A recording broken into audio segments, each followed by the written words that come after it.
Vamos a irnos a la escritura en Mateo 28, 18 al 20. ¿Verdad? Ahí cuando está listo podemos leer juntos, ¿verdad? Dice así la escritura: y Jesús se acercó y les habló diciendo: toda potestad me es dada en el cielo y en la tierra. Por tanto, id y haced discípulos a todas las naciones, bautizándolos en el nombre del Padre, del Hijo y del Espíritu Santo, enseñándoles que guarden todas las cosas que os he mandado. Y aquí yo estoy con vosotros todos los días hasta el fin del mundo. Amén. Amén. Eterno Dios y Padre nuestro, te adoramos y te damos gracias por el privilegio de oír tu palabra, por el privilegio de leer tu palabra, por el privilegio de tu compañía, tu grande y santa compañía. Gracias. Te damos gracias, Padre, por Jesucristo, tu Hijo amado, nuestra victoria en todo, por la presencia bendita de tu Santo Espíritu, nuestro divino y santo Consolador. Te adoramos desde el cielo y te damos gracias, Padre, rogándote a través de tu amado Hijo Jesucristo que me permitas hablar tu palabra de tal manera que sea útil de alguna manera, una frase, una palabra, cualquier expresión, Señor, que sea útil a tus hijos y a tus hijas, y que podamos entender y que podamos seguirla como tú quieres. Gracias por todo, Señor del cielo. Sigue adelante con nosotros, queremos seguir contigo. Amén. Te adoramos, Señor, y te damos gracias. Toda fuerza del enemigo queda rechazada. Declaro este lugar limpio en el nombre y en el poder de Jesucristo, para que tu palabra, Señor, llegue limpia, santa, confortable a cada una de nuestras mentes y a nuestros corazones. En Jesucristo, tu Hijo, te lo agradecemos. Amén. Amén. ¿Por asiento, hermano?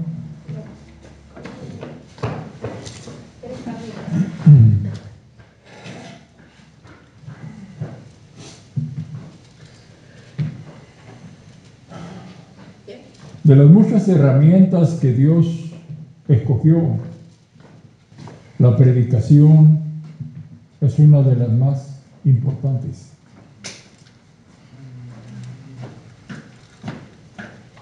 Porque es la manera como Dios quiere que el mundo conozca que Dios les ama y que Cristo murió por sus pecados. No hay otra forma de que el mundo se entere, a menos que se predique, a menos que se les diga ese mensaje.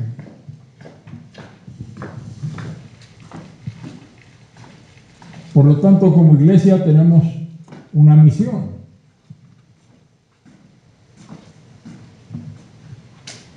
Y se dice que cuando no hay misión, hay omisión. Y cuando hay omisión, la iglesia sufre conmoción. No sabe qué hacer. Voy a explicarlo en palabras que se entiendan, porque a veces la misión de la iglesia parece un trabalenguas para mucha gente.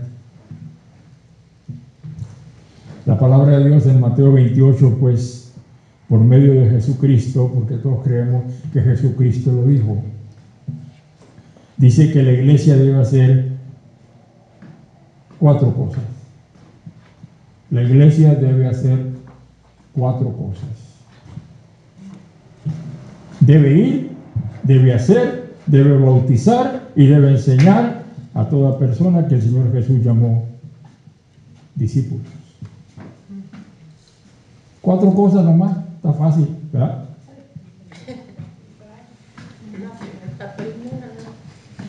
Es decir, ir en busca de discípulos. Porque bien se piensa que va uno en busca de personas.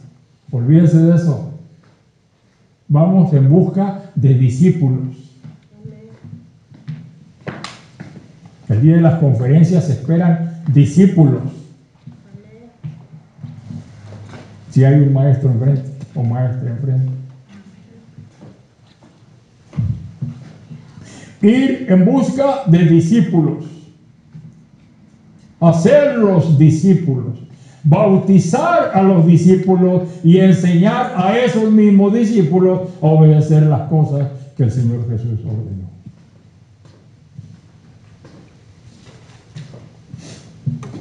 Lo que la iglesia necesita hacer es escuchar y obedecer. Dos cosas.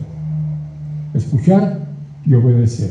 El Señor Jesús merece ser escuchado y obviamente merece ser obedecido. El problema con la iglesia es que escucha, pero no obedece. Entiende, pero no hace. Dios está buscando personas que quieran trabajar para Él sin importar los problemas ni las circunstancias en su vida del momento. En el Antiguo Testamento, lo que nosotros llamamos en el Antiguo Testamento, el Señor escogía a una persona y daba ciertas instrucciones. Y esas instrucciones tenían que ser entendidas por aquel pueblo o tribu que Él mandaba que las oyera. Y así de vez en cuando levantaba a alguien para que dijera algo al pueblo, que en ese caso era Israel. Nadie más hablaba de eso, solamente los instrumentos escogidos. En el Nuevo Testamento, el Señor Jesucristo escogió un grupo de tal manera que los mandó en su nombre a hablar en nombre de Él. Los hizo sus embajadores. Vayan, ¿verdad? Prediquen, bauticen y enseñen lo que yo les he mandado a ustedes.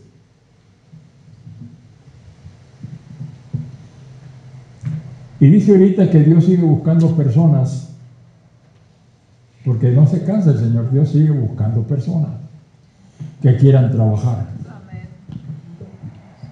Dios siempre ha buscado personas para su servicio que estuvieran trabajando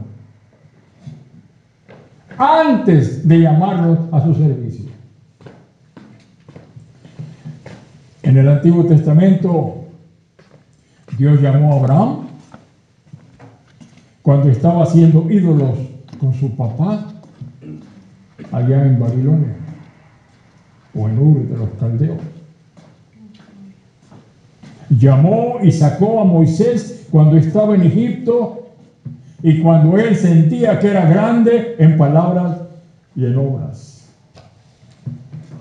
Dios llamó a Amós, un profeta casi desconocido para muchos, cuando andaba trabajando con las vacas y los bueyes de la familia.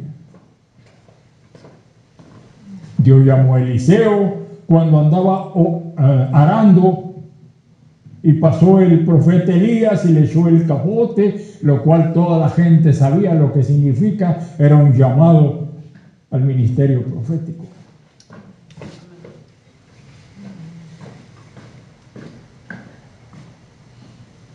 Eliseo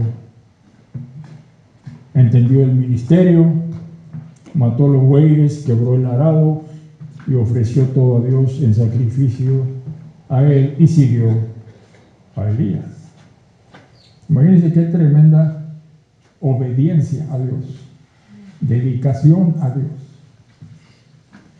Dios llamó a David cuando era un joven para un servicio de rey. Ninguno de sus hermanos que estaban en casa calificaron para eso. Ninguno. Solo el jovencito David, que estaba cuidando las ovejas de su papá en el monte, trabajando. Yo no sé los otros qué estarían haciendo, pero en una ocasión hasta se enojaron porque dejó las ovejas solas, ¿verdad? Se dice que el profeta Samuel estaba dormido cuando lo llamó Dios. Obviamente la voz de Dios no se puede confundir, pero para los que tienen experiencia, este jovencito, niño, escuchó solamente Samuel, Samuel. Imagínate que estás durmiendo solo, niño, está durmiendo solo a un lado del arca de Jehová. Algo tremendamente poderoso, alguien pudiera decir horroroso, pero ahí estaba durmiendo. Alguien dirá, ¿no estaba trabajando entonces? Claro que no. Estaba descansando después de un día de trabajo ayudando al sacerdote. Ahí dormía. Ni Elí tenía un lugar tan privilegiado como él, a un lado del arca. Pero Samuelito se levantó cuando oyó su nombre, no importa la hora que era, se levantó y fue al sacerdote y le preguntó, ¿para qué me llamaste? Estaba siempre dispuesto a servir. Elí le dice, yo no te llamé, vete a acostar. Quizá Elí dijo, ha de estar soñando, quién sabe, ¿no? Qué tremendo cuando Dios empieza a manifestar y la gente, ni siquiera el sacerdote, se daba cuenta. ¿Cómo es que no presentía la presencia de Dios moviéndose cerca del arca, siendo el sumo sacerdote? Vete a acostar. Samuel estaba trabajando tiempo extra, estaba velando enfrente del arca de Jehová de los ejércitos, porque solamente así estaba pendiente que quería el sacerdote. Y claro que el sacerdote no lo llamó. Ningún hombre llamó a Samuel, ninguna mujer llamó a Samuel. Solamente Dios tiene la autoridad para llamar. Solamente Dios solamente llama. Amén. Solamente Dios conoce quién puede servir, nadie más. La gente puede decir muchas cosas de ti. La gente puede opinar las cosas más negativas de ti. Pero si Dios te llamó, Dios cree en ti. Dios cree que puede usarte. Dios cree que puede bendecirte. Y Dios cree que puedes transmitir esa bendición a las demás personas. Gracias, Señor.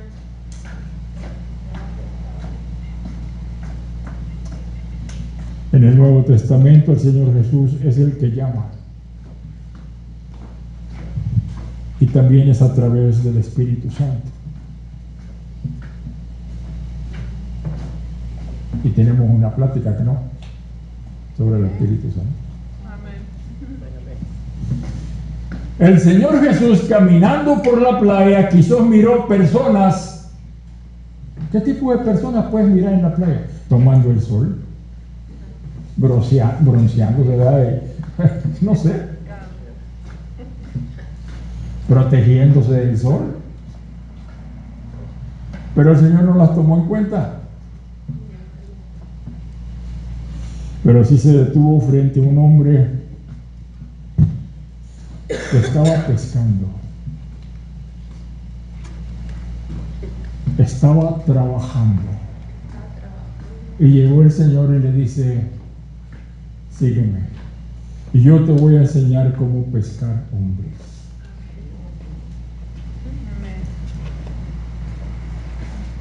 Al igual que Pedro o Simón Pedro, Juan y Jacobo, lo llamó. El Señor Jesús los llamó de su trabajo. Dios está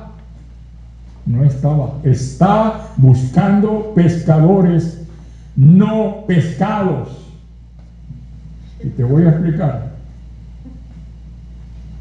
Dios busca pescadores, pescadoras, no pescados.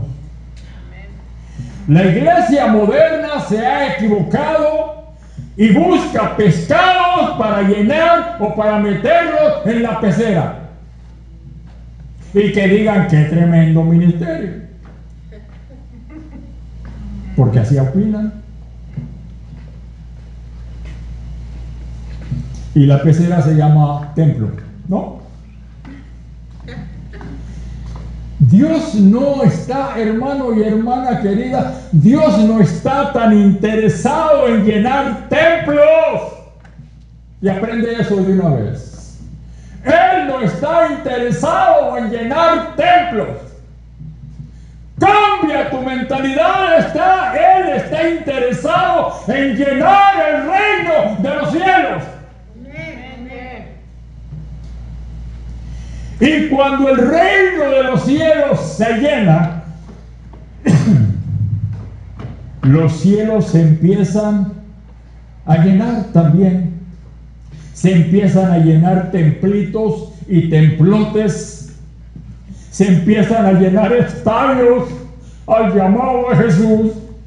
Las mismas naciones del mundo empiezan a caminar al cielo, salvas, limpias con la sangre del Cordero, lavadas del pecado y de la corrupción del mundo. Jesús mismo fue llamado al ministerio cuando era un carpintero. Dios mismo trabaja. Hay tres cosas que el buen discípulo hace: aprende el mensaje, retiene el mensaje y entrega el mensaje. Y el mensaje es que Dios ama y que hay perdón de pecados en el nombre de Jesús para toda persona. Y el mensaje no es, perdonen ustedes, para los salvos, es para los pecadores. Si en verdad eres salvo, di amén, y todos decimos amén. Entonces el mensaje no es para ti, es para los pecadores. Para los pecadores, para los perdidos, para las ovejas perdidas. Y esta oveja perdida puede ser tu primo, tu hermano, tu hermana, tu tío, tu pariente, tu hijo, tu hija, tu vecino. Cualquier persona que no ha reconocido a Jesús como su Salvador está perdida. Está perdida o perdido. Y si no acepta a Jesús, se perderá. Si no acepta a Jesús como su Salvador personal, se perderá para siempre. Y en muchos de los casos, como Ezequiel, a lo mejor el Señor te dice: ¿por qué no le dijiste? ¿Por qué no le pasaste el mensaje? Es nuestra responsabilidad, pues, hablar a los perdidos. Platicábamos con mi esposa y yo, y decíamos: bueno, hay que predicar. Qué lástima que le predicamos a los mismos, cuando debiéramos estar predicando a los que no han oído el mensaje todavía.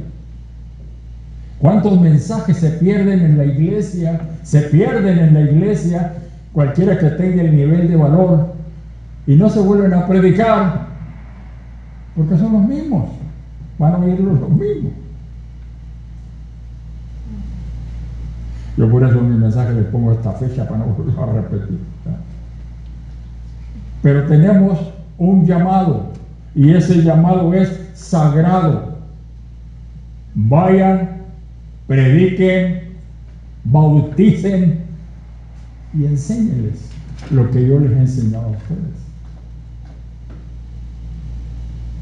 Cualquier persona que tú conozcas que no tiene a Jesucristo, que tiene la seguridad, la certeza de que no tiene a Jesucristo como un Salvador, necesita oír el mensaje. Vayan y hagan discípulos, bautícelos en el nombre del Padre y del Hijo y del Espíritu Santo. Alguien dice, ¿por qué tenemos que bautizar a alguien en el nombre del Padre y del Hijo y del Espíritu Santo? El apóstol Pedro dijo, bautícense en el nombre de Jesús. Es que nosotros hacemos caso al Señor, no a Pedro. La orden viene del Señor. Pedro lo hizo así porque era un sermón histórico para esos judíos que aprobaron que Jesucristo fuera crucificado. Reconózcanlo como el Hijo de Dios, bautícese en su nombre y serán salvos.